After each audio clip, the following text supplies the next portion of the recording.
whatever work was in progress and let that go through the natural process. The senior person on my staff would lead the business until that work was finished. Then there was another business owner that would then take on the employees that were left. And he had reached out to that other business owner, and they have an agreement. He had to walk his wife and family through what he had decided to do. And he shared it with his team, and he was very, very open about it.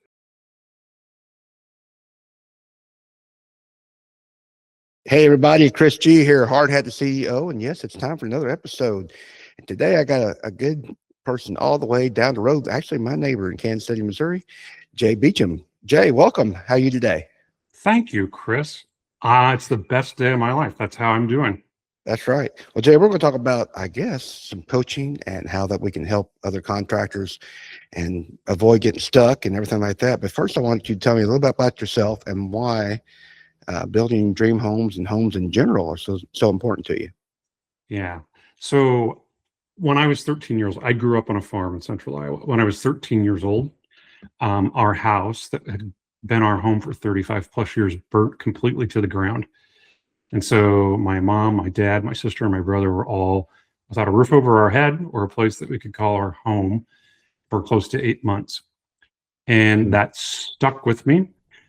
We ended up buying an old abandoned farmhouse that had sat empty for 20 or 25 years. It was being used for storage.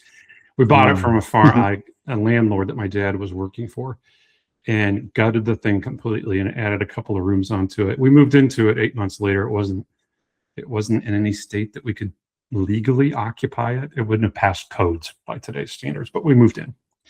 I also have had a very soft spot for homeless folks, particularly homeless families, when they don't have a roof over their head. That really bothers me that's a problem in this country where we have so much abundance and we have families that don't have a roof over their head. Yep. So that led me to partner with the Kansas City Home Builders Association. I am a member of the HBA. This is my third year being a member there. And they partner with Habitat for Humanity and also with the Veterans Community Project. And those things drew me to them for that reason. I am the go-to coach for the home builders, skilled trades that are members of the HBA here in Kansas City. And yeah, that's my story. I'm sticking to it. I hear you. So what do you think contractors, why do you think they get stuck? What makes them, they get going and then all of a sudden they feel like they hit a wall? What causes that? Yeah, my experience tells me it's lots of things. They may have started out in skills trade. They were on a crew pulling wire or framing or putting up drywall or painting, whatever it is. They started out on a crew and thought, wow, I'm pretty good at this. I think I can build a better mousetrap. I could build a better skilled trades business on my own. And that goes okay for them for a while. And then they start to experience overwhelm because there's more to it than they thought there was. It's different to be working in a business versus working on a business. That's the analogy I make for folks. When you want to make that jump from being kind of the individual contributor to owning your own business, it's a shift. And they don't always realize that. So that's one of the things they run into. Mm-hmm. One of the other things that I typically find folks running into is they're wanting to scale their business. And in order to scale that, they have to have some really clear intentionality about what it is they're wanting to create when they scale their business. It oftentimes means hiring some people to do some of the stuff you used to do. Yeah. So this whole kind of paradigm of, in order to grow, I'm going to have to let go of some stuff, is a really tough thing for business owners to really commit to, because there's a fear there. And it's a matter of fear of letting go and a trust. I'm going to trust someone else with the keys to the kingdom, if you will. And so those are the major ones I run into. Some of it is just the lack of business knowledge. They're really good at the technical aspects of whatever their skilled trade business is. They don't know how to run a business, and it's okay. That's not bad. It's okay. You can learn that. Yeah. I like to say, stay, let go and stay in the know. You got to stay, you got to be aware of what's going on, but you just got to Mhm. let it go. Make sure you got those responsibilities and the right people on your team. Yeah. Why do you think it's like frustration? And I'm all for people going out on their own. I'm not against that. Obviously, that's what we talk about and being entrepreneurs and so forth. Why do you think people believe it's an easy thing to do when you're out there working? Because they don't see everything. They don't see that they're not there in the office getting the phone calls or the complaints or having to pay the bills. Is that, you think, primarily what's going on? Typically, they see all human beings see what's right in front of them, Hmm. whatever's on their line of sight. They don't know what's behind the sausage maker or what the sausage maker looks like. And so what they see on the surface can often be appealing to the eye, and they think, oh, this is pretty easy. I could do this on my own. They don't know all what happens behind the curtain. There's a lot that happens there if you're a business owner. Um, so it's some of it's just not knowing. Yeah. Um, I don't want to say it's reckless disregard, but they just don't know. Well, let's say I've got some contractors and they got a team. And I was talking about this the other day with another contractor about, you got your team and you don't want to lose your team because they got mad at you and then say they can do better than you can. How do you create that loyalty to make it worth staying? Yeah. So from my perspective, it takes, first of all, the business owner being very clear about his intent and on why he decided to create his own. He wanted to own his own skilled trades business. What was the driving force behind that? It needs to be very clear and very accurate about that. You may hear people talk about, mission, vision, values in the corporate world. It's something along that lines. What was their purpose or intent behind their organizing or creating their own business? And then when they started to hire their first one, two, three people on their team, what values were they looking for when they hired those folks? Or what attributes were they looking for? And were those attributes and values, they need to be aligned with whatever your business purpose is and who you are and what you stand for as a business owner. Anytime you have alignment or misalignment in those things, Hmm. you're going to have problems. You're going to have turnover in your staff. You're going to have turmoil. Um, it's just it's just important to do a gut check. You need to know why you're creating what you're doing and take a stand for yourself and your business and why it exists. And you want to find those people that are aligned with those things. I often coach folks on, they're having a hard time filling spots, Hmm. or they've got, I'll say, problem employees on their team. The first thing is they need to realize that the longer they can continue to carry those problem employees or that open spot and don't fill it, the overall performance of their business only goes to the level of their lowest performer. They'll never get any further than the level of performance for their lowest performer. And so then it I believe becomes that. it becomes an exercise in figuring out what to do with that particular person or that spot. And I tell folks to focus in on who's your A player on your team. Who is the rock star, knock it out of the ballpark every time consistently? Sit down with them and ask them, what brought you here? What drew you to us? What keeps you here? And then you go off and you ask them, okay, where do you hang out Hmm. when you're not here at work or on the job site? Wherever they're hanging out, they've probably got folks hanging out with them that are the same mindset, the same abilities, the same values. And then you go hang out there with them, whether it be in a physical space or online. You want to find out where your A players are at, where they're hanging out, who's hanging out with them. Oftentimes, we look for the skill sets in the skilled trades. It's very important. I totally get it. Those skills can be learned. Your people that are on your team now knocking it out of the ballpark learned those skills somewhere. And chances are, if they're real good rock stars, they are going to be more than open to sharing those skills with someone else.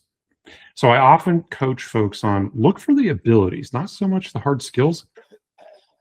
Look for the abilities in these people and the values and their work ethic. And again, lean on your A players that are on your team already to help you find those folks. Before I move on to my next question, I want to make a comment about, you know, you identify your lowest player, and sometimes that lowest player doesn't mean always getting rid of them. Sometimes like, I got fired. Like, Yeah. well, you got to look at your lowest player Yeah. and don't realize identify their strengths. They might be in the wrong seat on the bus. Exactly. So it's not like I've got my person in mind that we used to have, and very dedicated, on time, hard worker. Yes. And he was, the management allowed him to be in the position that was not suited for him. And they were hiring back then, that management company I was with, they managed by, well, you got the job if you're been there the longest. Oh boy. Wrong. Yeah, he'd been there the longest. Good guy, everything. He was just in the wrong spot. So we found a spot that suited him very well. Yeah. And that was great. I didn't have to terminate him.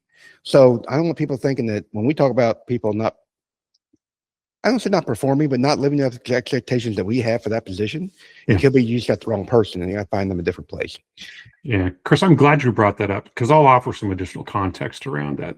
I don't know if you're familiar with a 4-up, but there is a 4-up kind of an approach to things. Think of a horizontal axis being some expression of performance of an individual, and a vertical axis being some expression of how that person or a given person fits within the culture of your business. And you, as the business owner or leader, darn well better know how well they're performing, that you could put them on a scale of 1 to 5 across that horizontal axis in terms of performance. And you ought to be able to tell how well they fit in with the culture and the vibe of your organization. And are they a team player? And are they aligned with your business values? You can do that on the vertical axis, up and down on a scale of 1 to 5. And so you have 4 quadrants. If they're in the upper right quadrant, meaning they're knocking it out of the ballpark in terms of performance, and they're a very strong high culture fit, great. Those are what I was referring to earlier as your A players. Right. You want to be able to clone those folks. You also want to be able to continually challenge them and fill them up with additional things that are going to expand and grow. If they're down in the lower left quadrant, meaning poor performing and low culture fit, those are the ones I'm talking about that you need to return them to society. Yeah. If they're in the far right lower quadrant, meaning high performance, not the best culture fit, it may be you need to jigger around what they're doing so that you get a better fit culturally for them. The ones that are in the up top, the upper left, it's a high culture fit, but man, they're not performing well. They may need some additional training, some way to further enrich them in their current role, so that they may not be poorly, they may be poorly trained. They don't know what all they're supposed to do to excel. So thank you. Now, you mentioned values earlier. How does one identify their values? Yeah. So in a nutshell, Chris, it's what makes you get up in the morning and makes you tick. Okay. There's a series of exercises I walk folks through to identify, and oftentimes your personal values, in fact, relate to whatever your business values are. You can't separate those things. That's another thing. Earlier you asked the question about why do some skilled trades struggle? Because they try compartmentalizing their business. It's only here, and I only show up this way here, and this is all that happens in my business. At home, this is the way I am, and this is the only way I show up. And that's... Are they treating it like a job almost? Yes, they are. And the two are so intertwined. It's incredible. But you have to check in with yourself. What is it makes you tick? What gets you up in the morning and gets you going? I was looking at my notes here, and we talk about, and in my notes it talks about faith and purpose. How does that play a role in the business or even in the family? type of, because now we're talking about two different ways. You're talking about once you become a business owner, whether you like it or not, the family's part of it at Yes. some extent. Um, and you got to be able to change those hats when you get home. Um, I find faith being very important aspect of that. But what do you tell your guys, and how do you deal with that? So one of the first things I do with even leads that I'm nurturing, and even after we've entered into some agreement in terms of coaching, is, are you familiar with Zig Ziglar? You ever heard of Zig Oh, Ziglar? absolutely. I had breakfast with him one time in St. Louis. Did you really? Yeah. Oh, A long time wow. ago. Yeah. Ah, so you're familiar with Zig Ziglar, and he had this thing he called Wheel of Life Goals. Hmm. And there were 7 areas of your His book's life. over there on my bookshelf. Yeah. Yeah. So these 7 areas, one of them was spiritual. Um, his theory, so your listeners know if they're not familiar with Zig Ziglar and the Wheel of Life Goals, is that you had to have some active goal in 7 areas of your life going on: physical, financial, spiritual, intellectual, social. I'm missing one of them, and I can't remember what it is. You had to have something going on in all 7 of those areas of your life. Otherwise, you'd be sub-optimizing how well you were living your life. And so your wheel would get out of balance and it'd be kind of wonky. Kind of flat. Yeah. Exactly. Exactly. So I use something very similar to that. I call it an exercise of, are you on the court or on the field? Or are you on the bench? Or are you in the stands relative to those 7 areas in your life? And oftentimes, when it comes to the spiritual aspect, they're either in the stands or on the bench. Not always. I've got some clients, they show up and I'm fully engaged in my spiritual life. Hmm. And so it becomes a question for them about, are you okay with where you're at relative to any one of those 7 aspects? There's an alignment thing that happens there. When you're firing on all 7 cylinders or 7 areas of that wheel, you're unstoppable. You really are. You can do lots of things when you're all in alignment on those 7 areas, meaning you're on the court actively doing something in all 7 of those areas. So that's oftentimes why I will go through that exercise with folks to highlight, illustrate, maybe where there's an opportunity for them to focus their area they haven't in the past, and to leverage those other things across all 7. So when you coach, do you coach more across the board as far as what I want to say? Obviously those 7 things that we talked about, or if you reduce them down, but do you get into the financial side of things, or is it just mainly, and I want to say theory, that's not, are you more about the mindset of coaching, or the physical running a business, or both for that matter? It's both, Chris. Okay. And my earlier comments about you can't separate business and home, they are so intertwined. And I don't come into a situation either with a lead that I'm nurturing or a client that I'm working with having all the answers. Mm-hmm. And I don't have a prescripted kind of set of tools or frameworks that I'm going to use with them. I have a tool chest of things. It all depends upon where they're at right now, and then being very clear and accurate with themselves about their current state, and then knowing where they want to go and setting some intention on what it is they want to create or where they want to head, either with themselves or their business or whatever. That sets the stage for what I do with them. I refer to it as a combination of goal line coaching and soul line coaching. Goal line coaching being the very practical, strategic things like cash flow, looking at receivables, looking at payables, setting up some kind of repeatable processes. If they don't have consistent, sustainable, repeatable processes, and they're operating off, someone's head knowledge. Yeah. I do that kind of work with clients all the time. I also will do other things around, hey, what's occurring with you about a particular situation? What are your thoughts and what are you thinking about that? Because our thoughts are incredibly potent, Chris. What we think about someone or a situation or a business deal impacts how we feel about that business deal or that client or that employee, that ends up showing up in our actions, which ends up showing up in our words that we say or write. Yeah, And that can go, on the positive side and go on the negative side too. sure. So there is that side of things that I work with clients on where it's more, I'll say, interior work, or there may be some things aren't going well at home with the wife or the missus. And we'll delve into that and find out, okay, what's going on.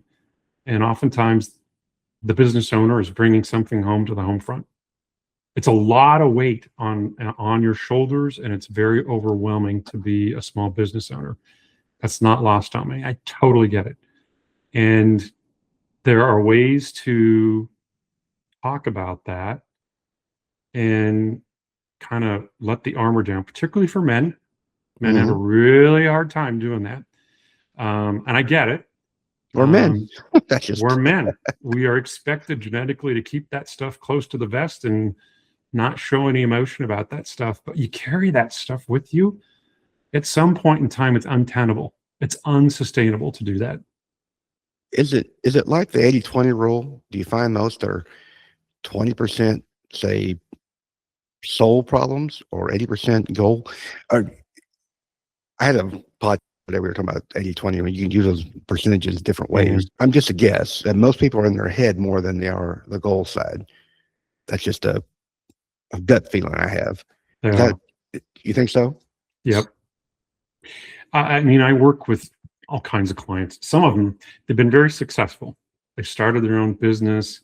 They've added employees. They've expanded into other markets, or they've added products or services. And they get to the point where they've kind of hit a ceiling, so to speak, and they feel stuck. They don't know what to do next, because whatever they've done to get them where they're at today is great, but it no longer works. It's not working to scale.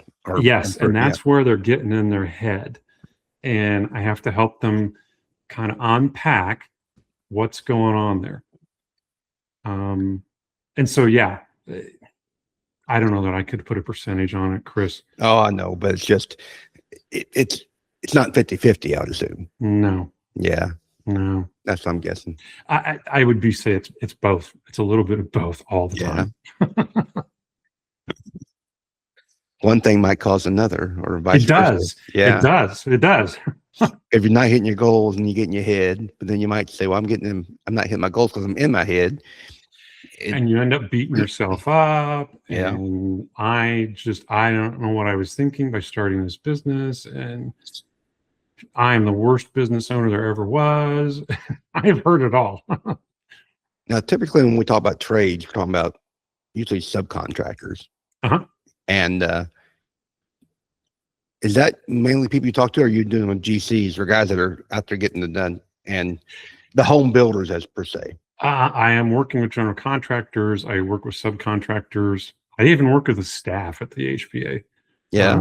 So it's a mix of folks. Well, what's some steps or what's some strategies to better lead their teams in? It may sound kind of ironic or paradoxical.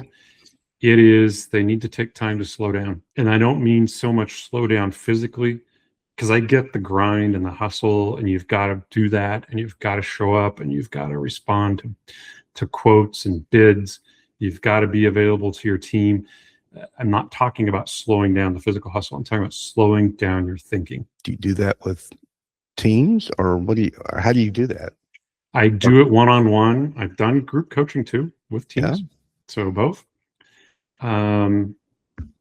But it's all about slowing down your thinking, not slowing down the hustle or the grind, but slowing down your thinking and just spending a little time reflecting, coming up with what your next move is. Big picture thinking, then, kind of. It can be big picture strategic thinking. It can be a particular problem that you're facing. For instance, one of my clients has historically been involved with a charitable organization, a national charitable organization, to the extent of playing a major role in building a home that then is auctioned as a fundraiser for Right. this national organization. And they were to the point where they'd been doing it, I don't know how many years, 5 or 6 years. I mean, before the shutdown, through the shutdown, and the director or the leader of this not-for-profit was also engaged in conversations with another builder about maybe doing it as well or in lieu of. And so this got back to my client, and my client was very aware of it because even in Kansas City, it's a large metropolitan area. Sure. These home builders and the people who are in the HVAC are family. It's a small family. It They really know is. everybody. Yeah, they know everybody. They know everybody. And so this came into session, and he's like, I'm not sure what to do. And I said, let's just slow down and think about this. Think about what you founded your business on. What were the values? What's your culture like? He ended up talking with his team about it. And because they have been heavily engaged in this through the years historically. Together, they made the decision or made an agreement with each other that they weren't going to do it again.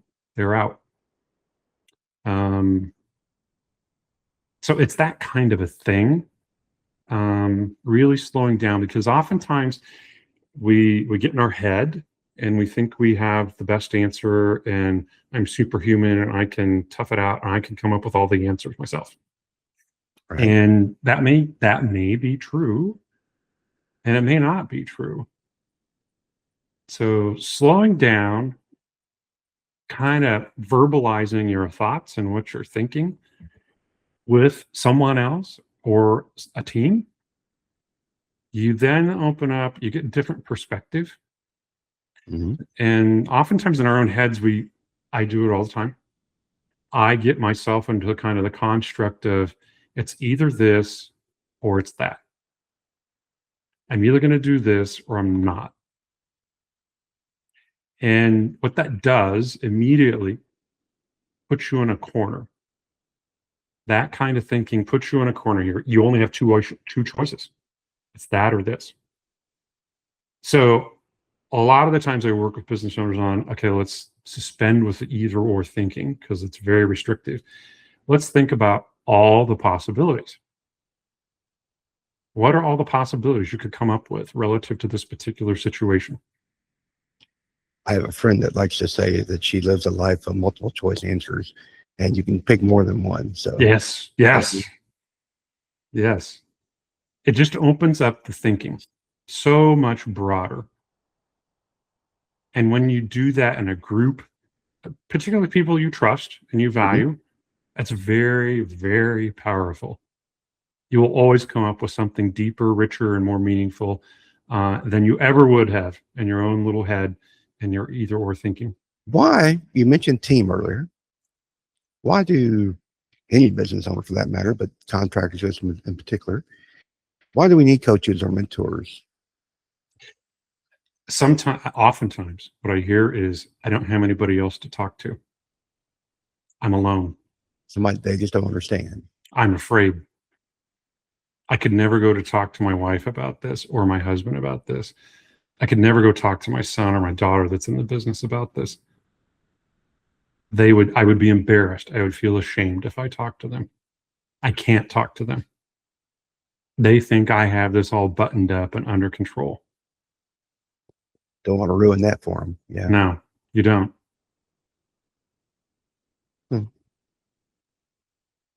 So what is coaching in, I wouldn't guess you. When we do my podcast, I just come up with 5 questions. So what is coaching then? Is it more of a sounding board? Is it a mentorship type of, I've been there, done that, or seen this, here's what I did, here's what I know other people have done? Is it all the above? It can be all of that and more, Chris. Yeah. I can see that. I had somebody tell me, well, they asked me, because I always ask folks up front, have you ever been involved in any kind of therapy? Because sometimes folks will come into coaching and think it's therapy. And so I want to know if you've been involved in therapy, and if you've ever been engaged in coaching, I want to know about that as well. Sure. And I offer a distinction to folks around therapy and coaching. And therapy, typically, that approach is based on looking back in the rearview mirror. It's a historical kind of analysis of family of origin, early childhood, cognitive behavior therapy that's all surrounded around that kind of stuff. Coaching, you might delve in a little bit of look in the rearview mirror. It really is more focused on the present and creating the future. Getting accurate about where you're at right now, what's going on, what's up, what's not working, what's working for you now, and then getting intentional about, okay, I'm no longer happy with that. I'm no longer good with that. And this is what I want. And so it's very present tense, forward oriented. So sharing that context with somebody that's now a client of mine, they said to me, Jay, you're a business therapist. And I said, well, okay, if that works Yeah. for you, Does sure. that makes you feel good? I would equate it to maybe like a trusted advisor. Yeah. One of my last, I'm like your very best friend that you had since childhood. You just didn't know me in childhood. And you can come to me and talk to me about really whatever. you mentioned, this kind of ties to my last question. You mentioned where they want to go, where they're at now. Any business owner for that matter. But so what's the difference, or how do you guide people from just making a living versus they're building their legacy? If they even want to call it a legacy, their plan for whatever it is to exit. How do you help them with that? I have done some succession plans. Again, it depends on where they're at right now. Sometimes, it's family-owned businesses, or what started out as a family-owned business. And guess what? None of the family wants to inherit it. They don't want to. They want to do with it. Yeah. Yep, they don't want anything to do with it. And so, dad or mom that founded the business is crestfallen, crushed that their family does not want to carry this on. So then it becomes an exercise in you, mom or dad or business owner, founder, do you want it to continue? And how committed are you to going through the process of identifying, okay, do I want to sell this to someone?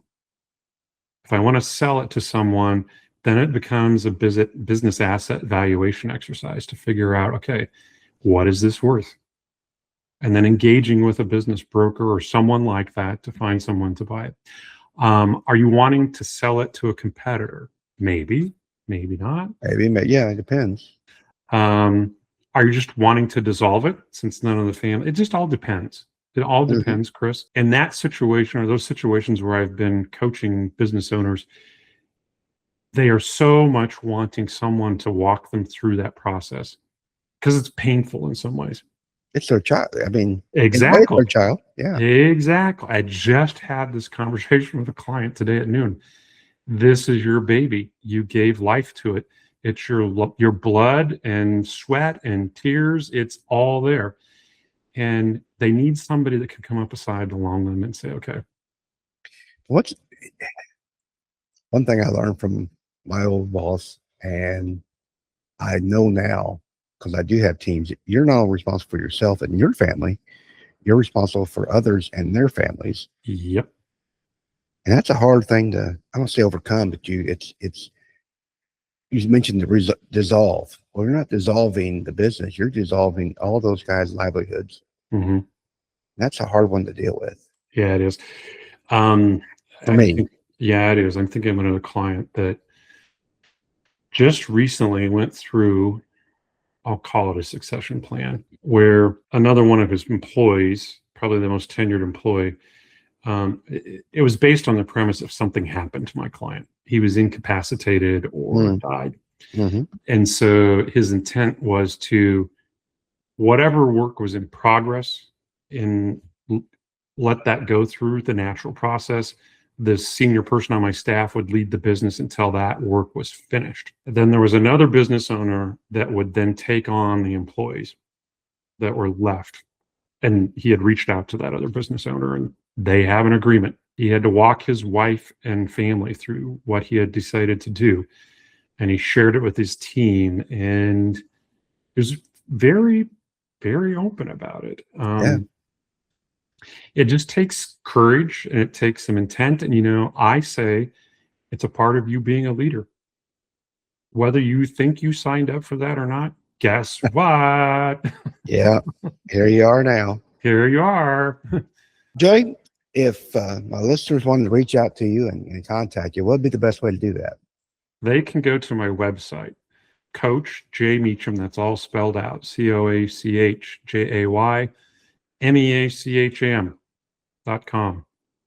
And I would offer up to you, there is on my homepage, I think it's currently around the middle as you scroll down, there is a free workbook there for builders and skilled trades owners. It's a little assessment tool, some questions that they can read and reflect on and respond to at their own leisure. It's in 3 sections. It will eventually, if it's not there yet, it'll be on the very top of my main page with a little pop-up that says, hey, click on this. It's on the homepage, but it's there. Well, we will put that link in the show notes below. Awesome. Also, if you like what you got here, please subscribe, like, and hit that notification button. Everybody talks about notification buttons. That way you can hear me live and see Jay next time he's available on our podcast. So, Jay, thank you very much. Thank you, Chris. What a blessing and honor. I appreciate it. This is Chris G., Hard Hat CEO. God be with you till we meet again. Bye-bye.